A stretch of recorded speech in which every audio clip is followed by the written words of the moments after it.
The doorbell rang. Kathy Wilson was coughing heavily as she sat there, hunched over the couch. Then she grabbed her walking stick and stood up. She shuffled towards the door as her cane scraped the wooden floor. The contractors had come. They headed upstairs to complete the job while she went back to the place she was most comfortable in, her couch. She hoped that a short nap would get rid of her body aches, so she closed her eyes. Then she heard them shouting her name. Her mysterious illness baffled doctors for 10 years until strangers discovered the problem instantly. Wilson was a 41-year-old woman living in Shelbyville, Indiana. She wasn't necessarily a fitness champ, but she had lived an active life. She had no choice.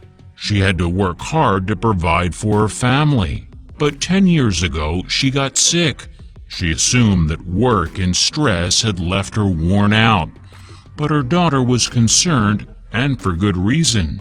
Wilson tried taking vitamin B, vitamin C, vitamin E, iron, and zinc in conjunction with a couple of over-the-counter medicines, but nothing worked. Eventually, her daughter Ashley took her to see a doctor. But the doctor told Wilson what she already knew in her heart. She got a note that told her to take some time off of work to recharge. But Wilson's sickness didn't go away. Wilson's condition was getting worse. She had grown pale, her appetite was non-existent, and she was tired all the time. This worried Ashley. So a couple of weeks after the initial doctor's visit, Wilson went back to the doctor. The doctor was stunned.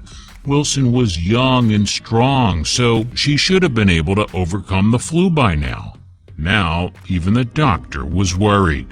Dr. Mary Beth Hensley ran allergy and blood tests to screen out any possible illnesses or intolerances that Wilson might have had. But all the tests showed that Wilson was healthy. But despite the lack of an illness, Dr. Hensley put Wilson on antibiotics as a precautionary measure. Dr. Hensley believed that Wilson's reaction to the antibiotics would provide a clue as to what was causing her sickness. But her reaction had the opposite effect. Wilson wasn't getting any better. She couldn't keep her eyes open. Her body hurt. And this mysterious illness was starting to affect her mental well-being. Family members and friends were worried. Could the sickness have been in her head? Wilson knew better, and besides, Ashley had seen her mother deteriorate, so she was convinced something was wrong. Wilson went online and researched all of her symptoms. She even reached out to alleged experts online. Then she gave natural remedies a shot, but the herbal treatments did nothing for her. At this point, she had plenty of questions, but no answers. Eventually, everyone around her started to question her symptoms, which didn't help the situation. Then she pondered, was the illness in her head? Wilson spent the next decade visiting her doctor. Dr. Hensley did her best to help her find the answers that she needed. The doctor ordered that Wilson get all the necessary testing done, which included cardiac testing, chest x-rays, MRIs of the brain, the spine, all to see if something was related. But the results showed that everything was just fine. I felt we were very thorough, but didn't come up with a solution. Wilson was fed up. Wilson's illness continued to affect her quality of life, which included her work as well as her relationships. Mentally, she was exhausted after 10 years of dealing with flu-like symptoms. Then she decided to help herself by coming up with a bathroom makeover. This would involve turning her old bathroom into a new sanctuary, and she had contractors take care of all the work. That's when they discovered something shocking.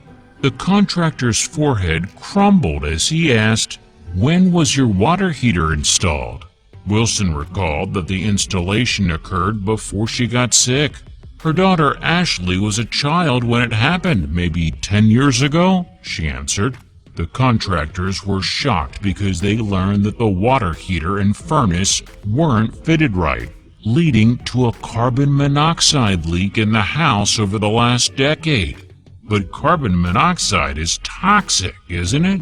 Carbon monoxide is virtually invisible. It has no odor or color. But long-term exposure disrupts oxygen in the blood.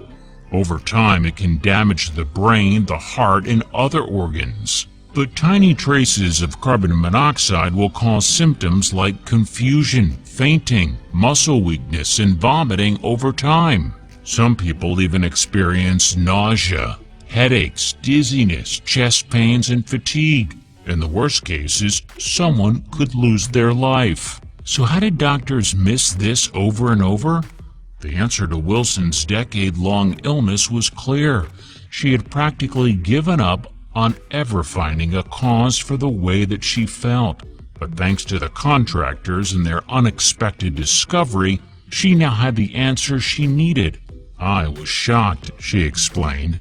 Wilson had spent years feeling like she was physically older than she really was. How could she hope to repay them? Wilson's daughter Ashley was happy to hear that her mother finally had proof of her condition.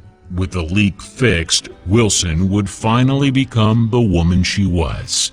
Over the years, it just kept getting worse and worse, explained Ashley. But now she had a chance to go out for lunch at a restaurant and do some shopping.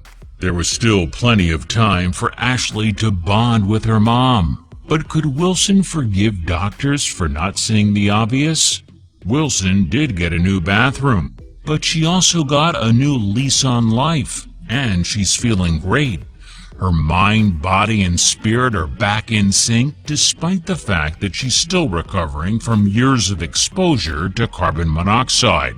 Despite this, she claims, "I feel great. I haven't been this happy in I can't tell you how long." But there's one side to this story that's still quite troubling. Over the years, Wilson was called a hypochondriac because her tests were all negative. Doctors prescribed her a bunch of medicine. They even recommended exercise and bed rest, but nothing worked. And Wilson has one regret. She wishes she had tried harder to get the right diagnosis instead of waiting 10 years for the right answer. Now she's looking forward to her new life, but she hopes her experience will prevent others from going through what she did at the hands of carbon monoxide.